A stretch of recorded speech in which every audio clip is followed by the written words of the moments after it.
Commander Jake Murphy stared at the massive shape floating in space through the viewing port of his ship. The vessel before him was unlike anything he had ever seen in his 20 years of space exploration. It was enormous, stretching nearly 2 kilometers from front to back with smooth curves that seemed to flow like water frozen in time. The hull was made of some kind of dark metal that seemed to absorb light rather than reflect it. No windows or obvious entrances could be seen from there. Current position: the ship just hung there in the void like a sleeping giant, waiting for something to wake it.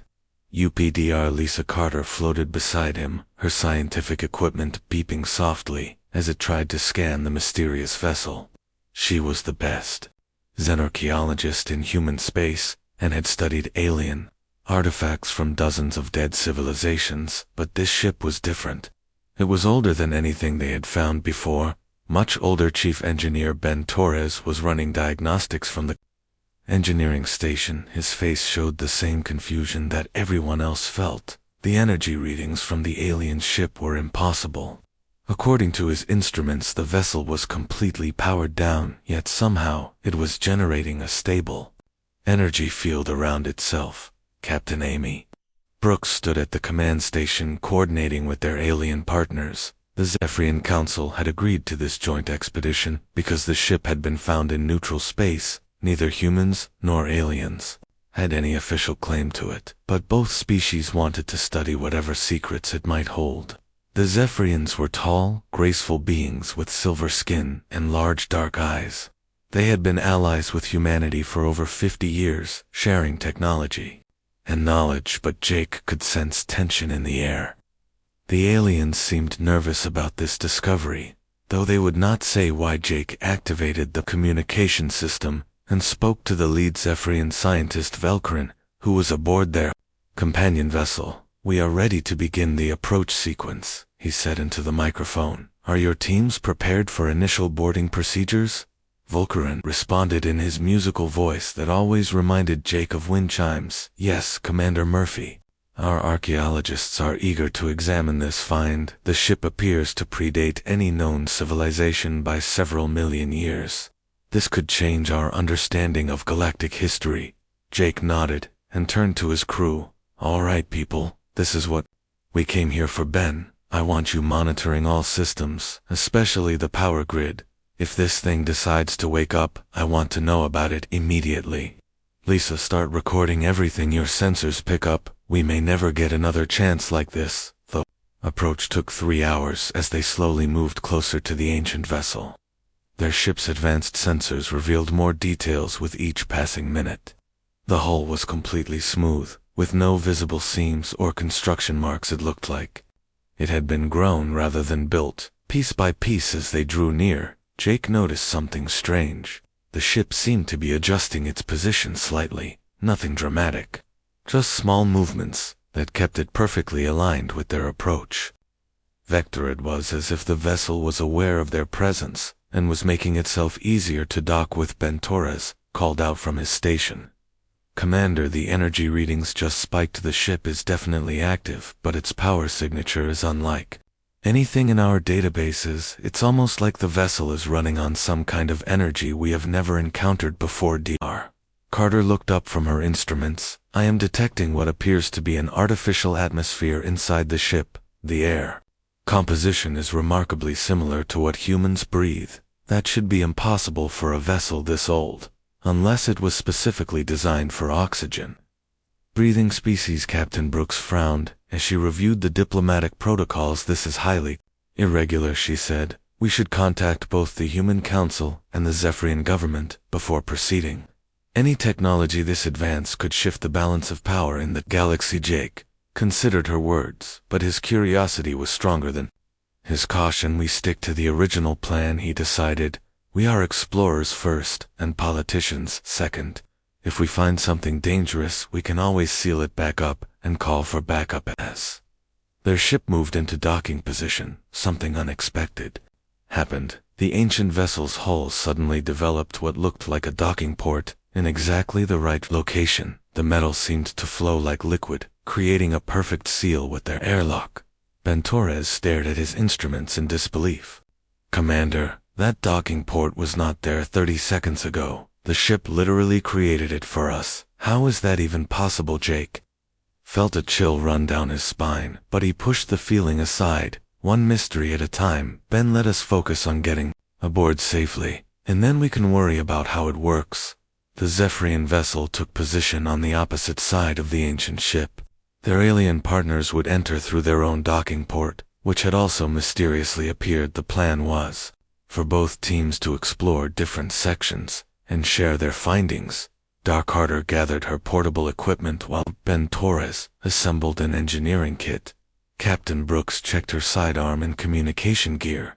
Jake made sure his own gear was secure, then activated the ship-wide communication system. "This is Commander Murphy," he announced. "We are about to make first contact with technology that could be older than our entire solar system. Stay alert, follow protocols, and remember that we represent not just humanity, but our entire alliance with the Zephyrian people." Their lock cycled through its sequence, and the inner door opened, revealing a corridor that stretched into darkness beyond their lights. The air that flowed in was indeed breathable, though it carried a strange metallic scent. Jake stepped through first, followed by his team. The corridor was wide enough for 6 people to walk side by side. The walls were the same dark metal as the hull, but they seemed to glow faintly with their own inner light. As they moved deeper into the ship, Jake noticed that the lighting grew brighter ahead of them, as if the vessel was activating systems in response to their presence behind them. The lights dimmed again, creating a moving bubble of illumination that followed their progress. Dark Carter was recording everything with her equipment. "The construction techniques are completely unknown," she whispered. "The metal appears to be a single continuous piece with no joints or welds. It's like the entire ship was formed from one massive block of material." They reached what appeared to be a main junction where several corridors branched off in different directions.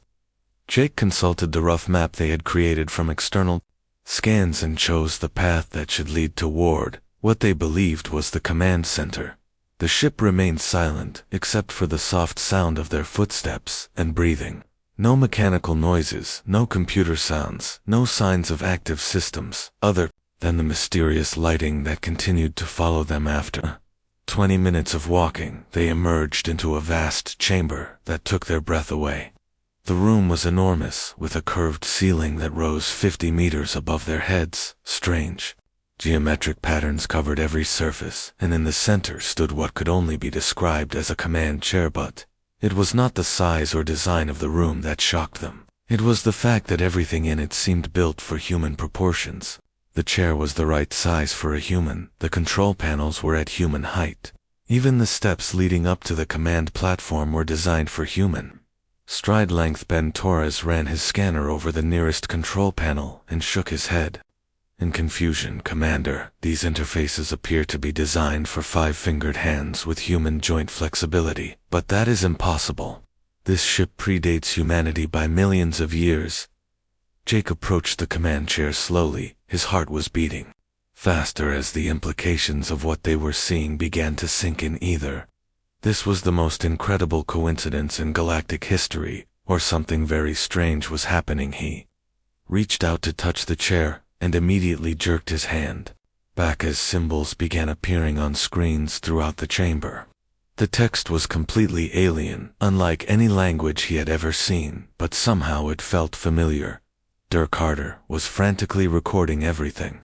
"This changes everything," she said. "The mathematical principles behind this technology are advanced beyond our current understanding, but the basic design philosophy is remarkably human-like." Captain Brooks tried her communication device to contact the Zephyrian team, but received only static. The ship seemed to be blocking their signals. Jake realized they were completely cut off from their alien partners. As Jake stood before the ancient command chair, he could not shake the feeling that the ship was waiting for something. The vessel had remained dormant for millions of years, but had awakened the moment humans arrived. Now, it seemed to be expecting him to do something. He looked at his team and saw the same mixture of wonder and fear in their eyes. They had come here as archaeologists and explorers, but they might have stumbled into something far more significant than any of them had Imagine the ship waited in silence as if it had all the time in the universe.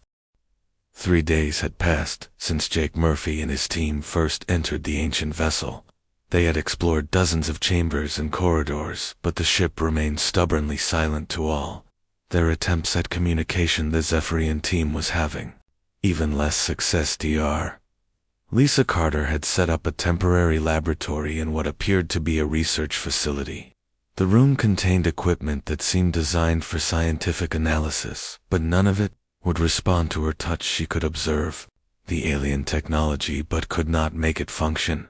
Every surface in the research lab was covered with control panels that displayed incomprehensible symbols. The symbols would sometimes change or pulse with different colors, but they never responded to any input from the human team. Dr. Carter had tried touching, pressing, and even speaking to the controls.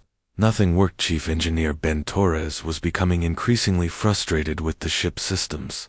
He had connected his portable computers to various interface points throughout the vessel, but the ship computers seemed to ignore every attempt at communication he had tried. Binary code, mathematical sequences, and even simple audio tones. The ship appears to have some kind of selective response protocol, Torres reported to Commander Murphy during their daily briefing.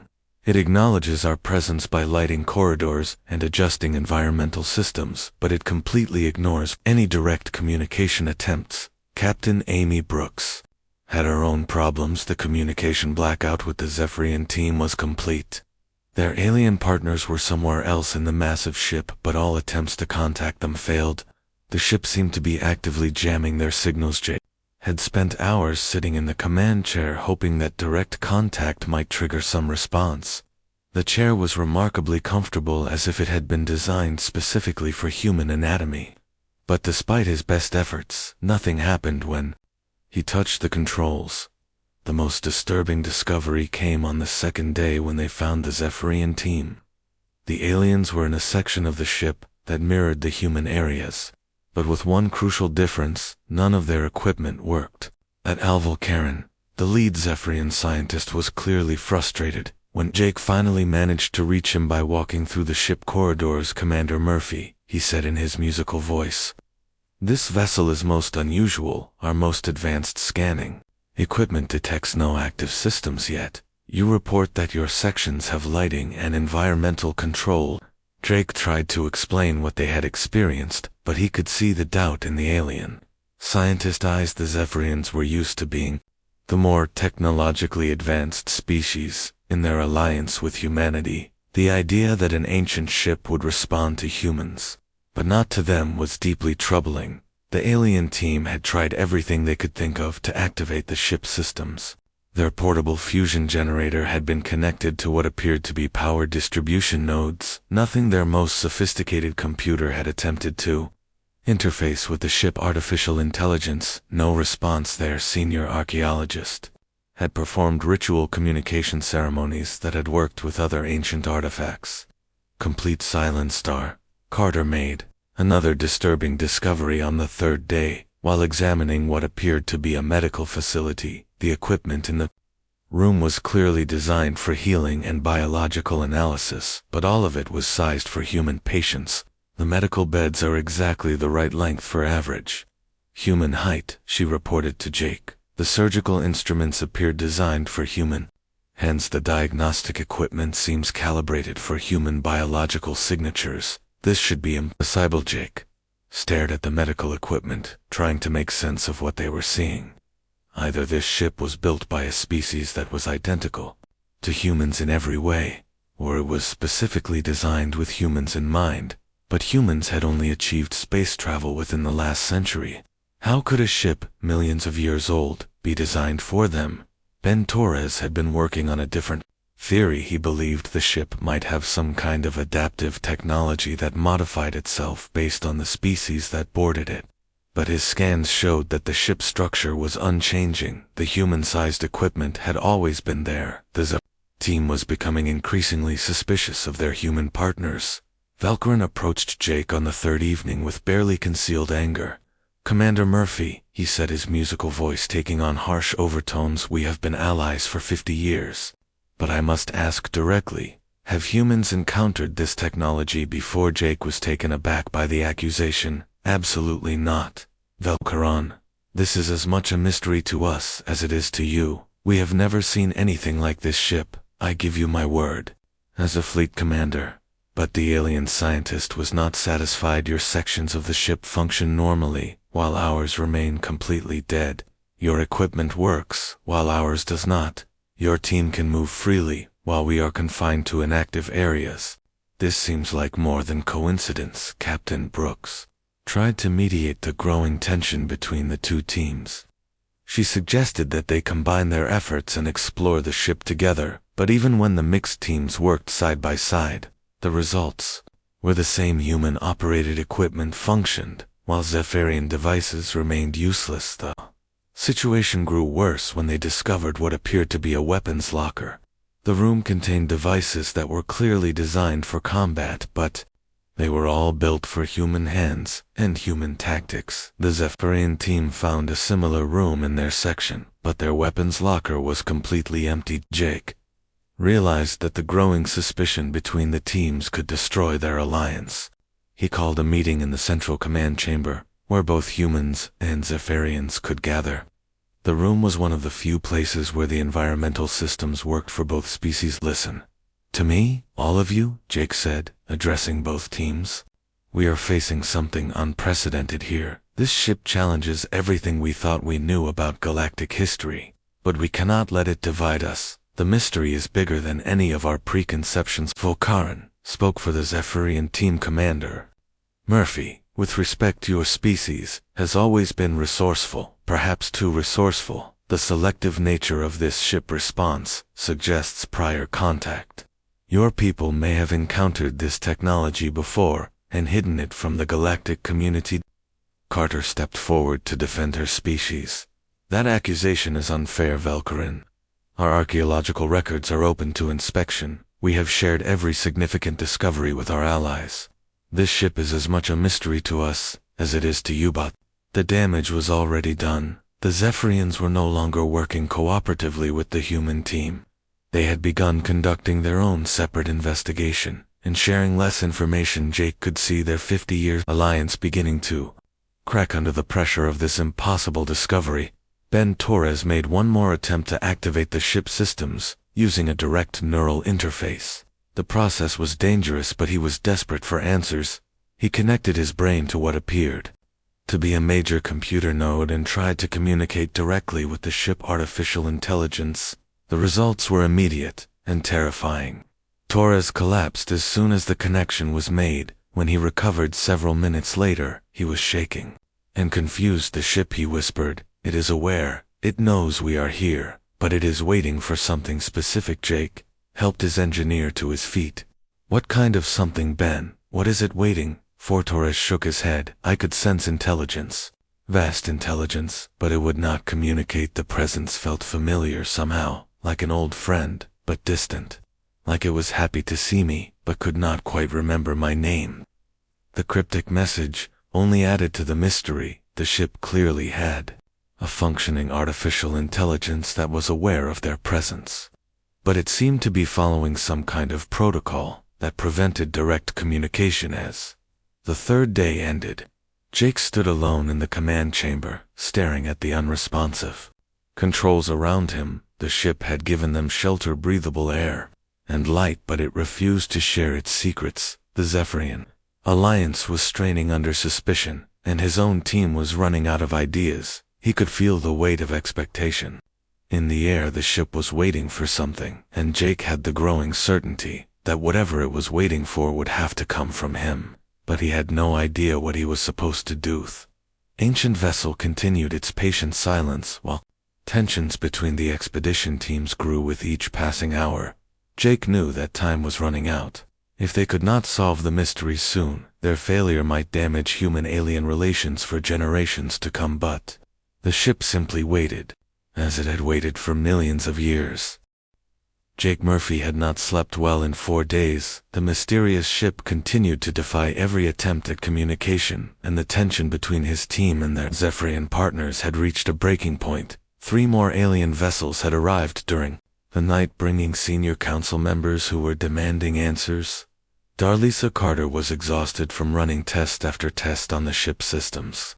She had tried every archaeological technique she knew, but the vessel remained silent. Her equipment could scan and record but could not interact. She felt like she was studying a museum display rather than a functioning starship. Chief Engineer Ben Torres was running on stimulants and determination. He had tried connecting to 17 different interface points throughout the ship, using every type of computer and communication device in their inventory.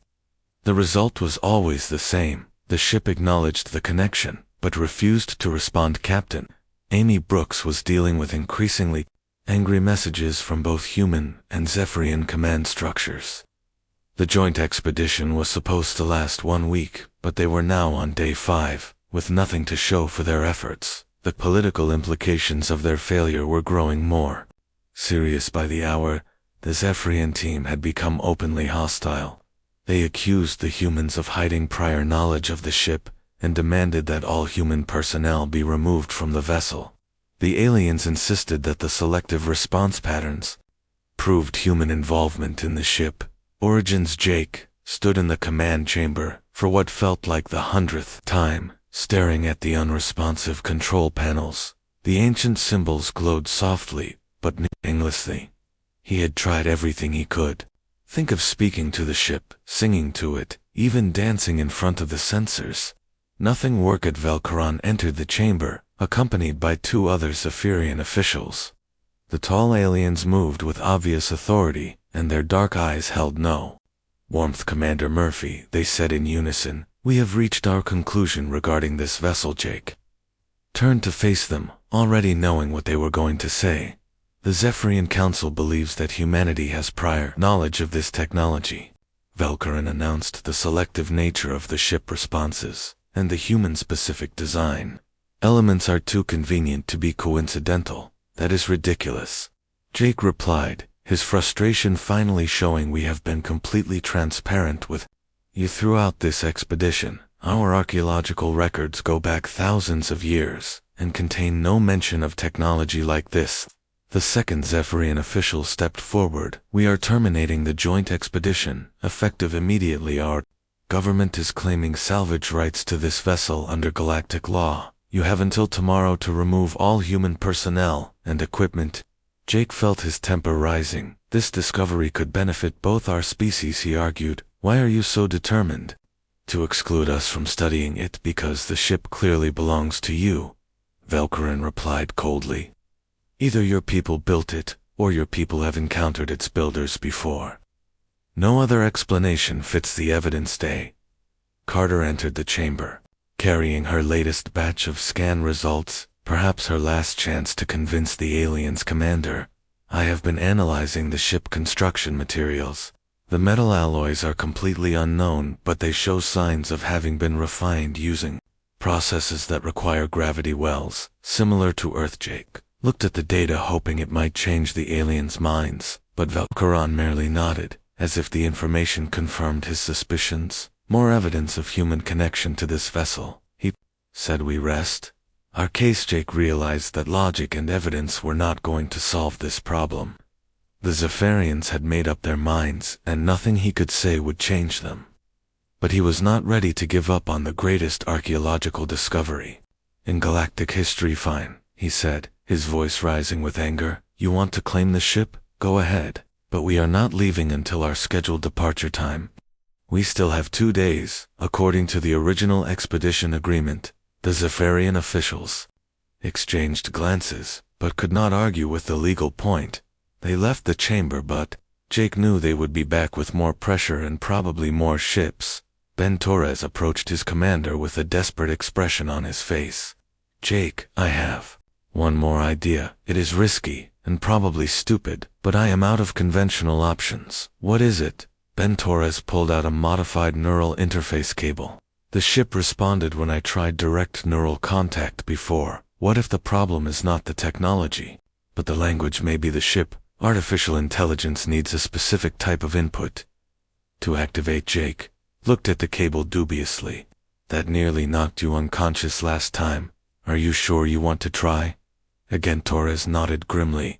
If we are going to lose access to the ship anyway, we might as well try everything. The worst that can happen is I pass out again. Jake was about to agree when his frustration finally boiled over. He had spent days being patient and diplomatic while watching the greatest discovery of his career slip away because of alien politics and incomprehensible technology. He slammed his fist down on the nearest control panel and shouted, "Come on, you damn piece of junk, just work already. We have been trying to talk to you for days. What the hell do you want from us?" The response was immediate and shocking. Every screen in the command chamber suddenly blazed with light symbols, flowed across displays throughout the room, and a voice spoke from hidden speakers.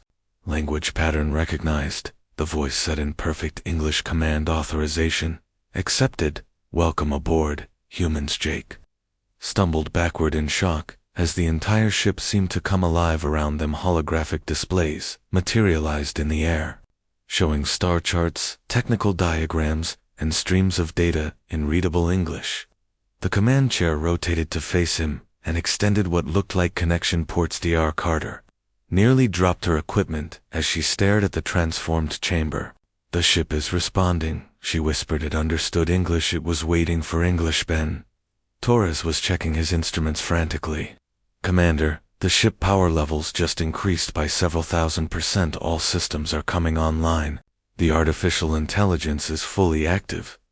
The ship voice spoke again with what sounded almost like relief in its tone.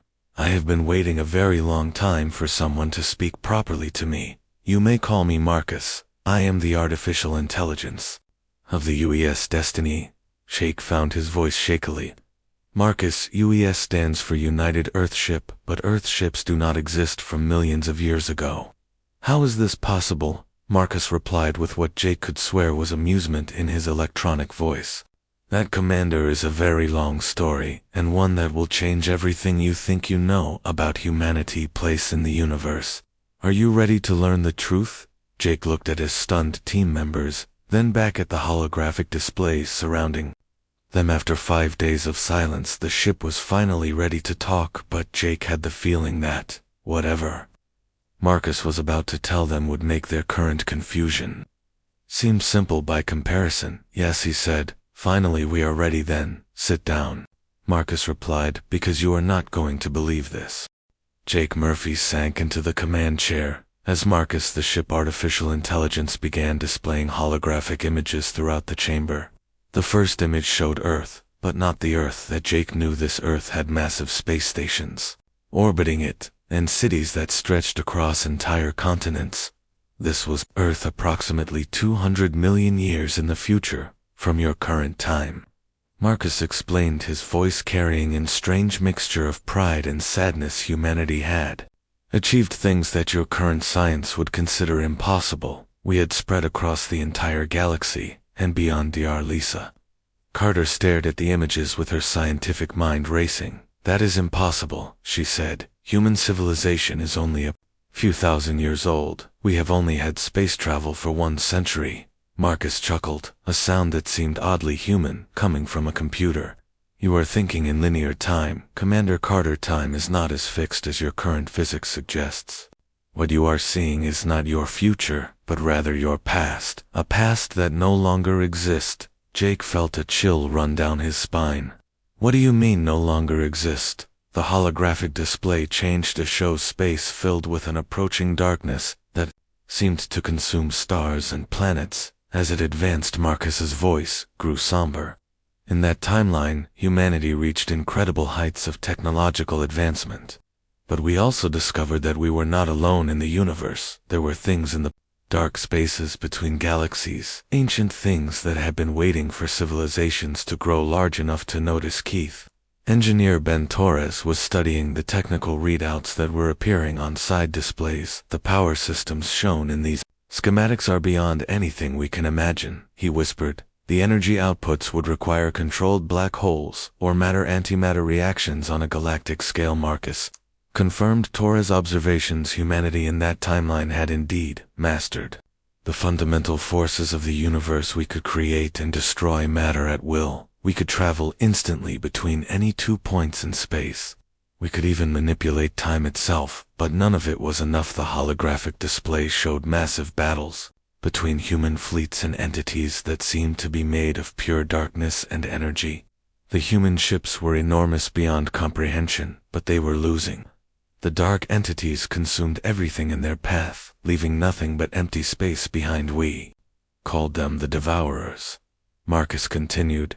They had destroyed thousands of galaxies before reaching ours. They consumed not just matter and energy, but the very fabric of space and time, itself entire. Civilizations simply ceased to exist, as if they had never been born. Captain Amy Brooks found her voice. Why are you telling us this? What does this have to do with our current situation? Marcus paused before answering, and Jake got the impression that the artificial intelligence was choosing his words carefully. When it became clear that we could not defeat the Devourers, humanity made a desperate choice. We decided to ensure that our defeat would not be permanent. The display changed to show massive construction projects throughout the galaxy. Thousands of ships like the UES Destiny were being built in hidden locations. Each ship contained the complete knowledge and technology of advanced humanity. The temporal seed protocol, Marcus explained. We could not save our timeline, but we could plant the seeds for a different one. Each seed ship was sent back through time to specific coordinates, calculated to be found by humanity at crucial points in their development. Jake was beginning to understand the impossible truth you are saying, that this ship was built by humans from a future that no longer exists, and sent back to help us prevent the same fate exactly. Commander Murphy, Marcus replied. The timeline you exist in now is the second attempt in your reality humanity developed. Differently, slower and more carefully. The Devourers will still come, but they will arrive when humanity is better prepared. Darkharder was frantically taking notes. This changes everything we know about temporal mechanics and galactic history. How many seed ships were sent back? How much technology are we talking about? Marcus displayed a galactic map with hundreds of points marked throughout known space. Each point represents a seed ship waiting to be discovered by humanity at the appropriate time. Some contain defensive technologies, others hold scientific knowledge. Several contain weapons capable of harming the Devourers. Ben Torres was studying the technical specifications that were scrolling past Commander. These power systems and defensive capabilities are centuries beyond our current technology. If we could integrate even a fraction of this knowledge, our entire civilization would advance by thousands of years. But Marcus's voice carried a warning. The knowledge comes with tremendous responsibility. The timeline must be preserved. Exactly, humanity must develop in a specific way to be ready when the Devourers arrive. If the pattern changes too much, we risk creating a third timeline, one where humanity might not survive. And Jake stood up from the command chair and walked to the center of the chamber. The weight of what Marcus was telling them was almost overwhelming. You are saying that we are humanity's last hope, that our entire species exists to fight an enemy that we have already lost to once before. In a sense, yes, Marcus replied, but you have advantages that the first timeline did not. You have knowledge of what is coming. You have access to technology that took the first humanity millions of years to develop, and most importantly, you have the experience of failure to guide you, Captain.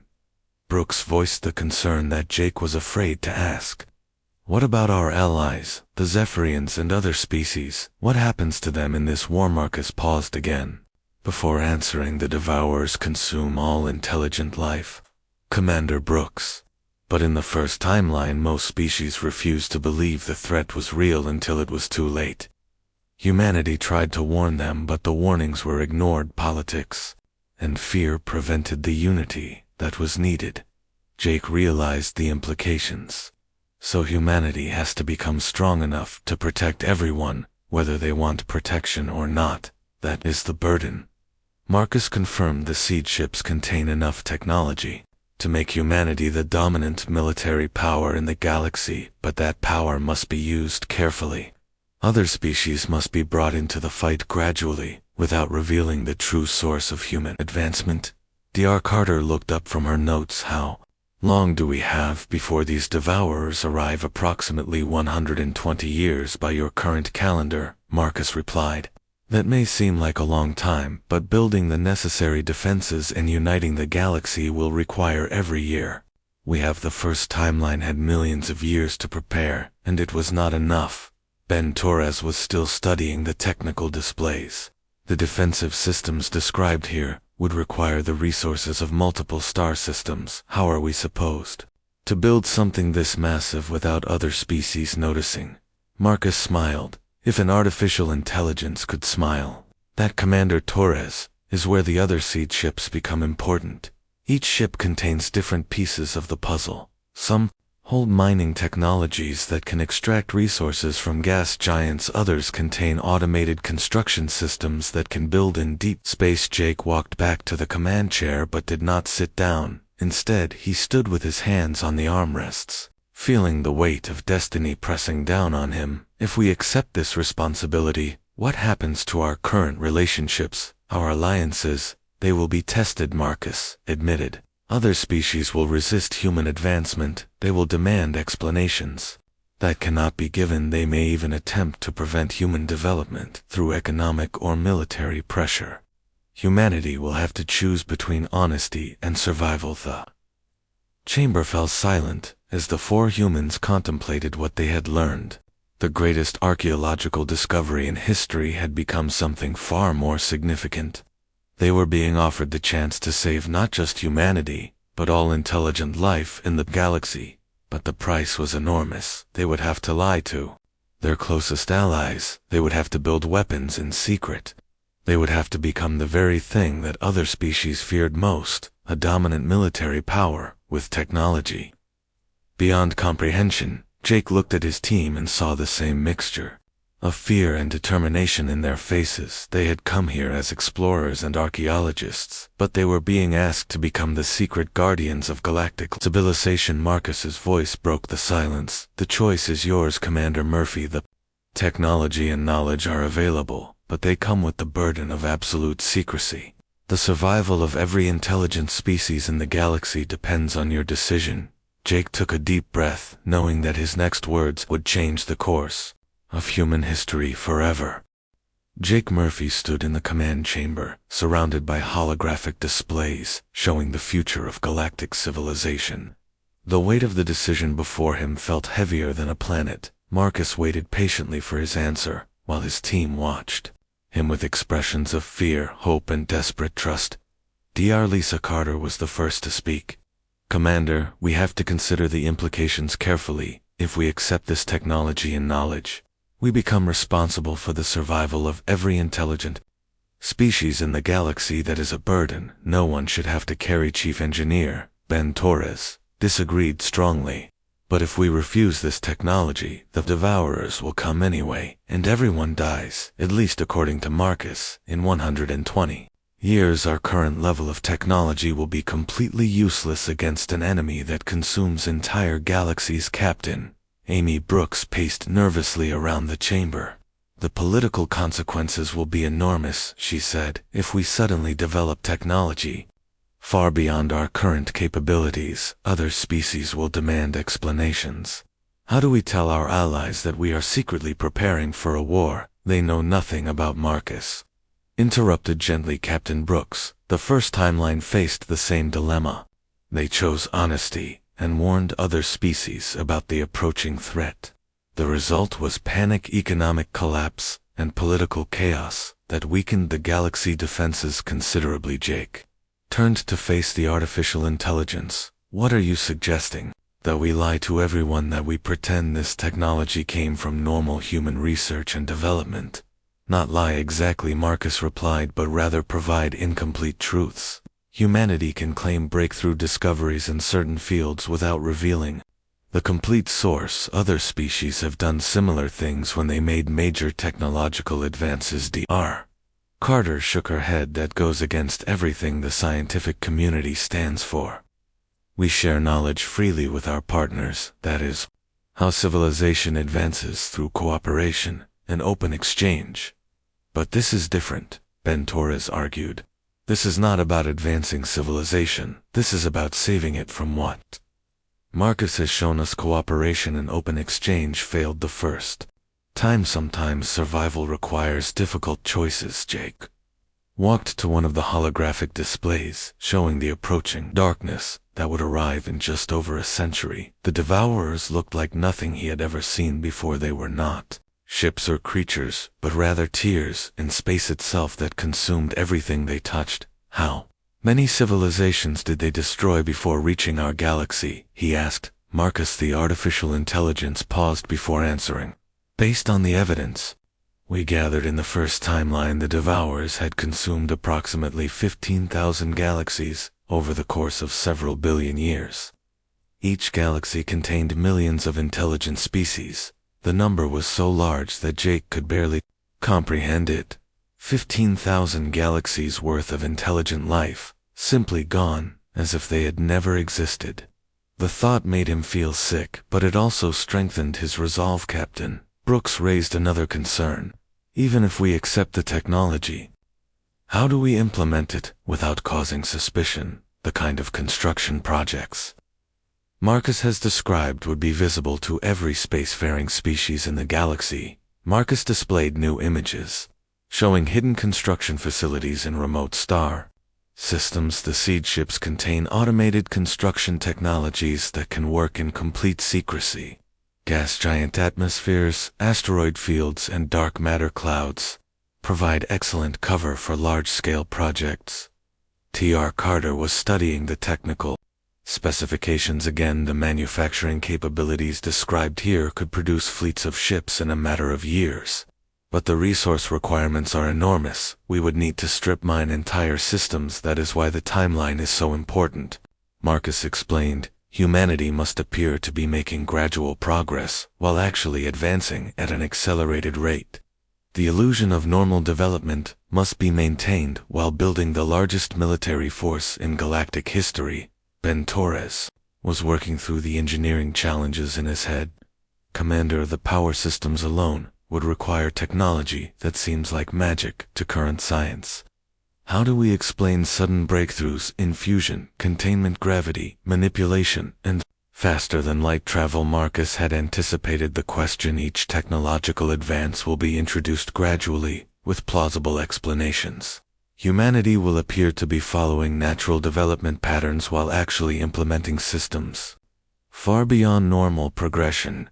Jake realized that Marcus had thought through every aspect of the deception. The artificial intelligence had been planning this conversation for millions of years, while waiting for humanity to find him. But that level of preparation also meant that the plan might actually work. What about the Zephyrians? He asked. They are already suspicious of our connection to this ship. If we suddenly start developing advanced technology, they will become even more convinced that we are hiding something. Marcus's display showed detailed psychological profiles of major Zephyrian leaders.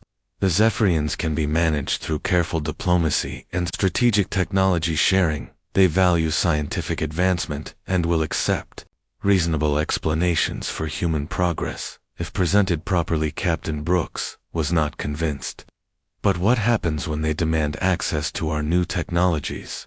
We have treaties requiring technology sharing with all our allies. Those treaties will have to be renegotiated, Marcus replied. Priority must be given to species that can contribute meaningfully to galactic defense.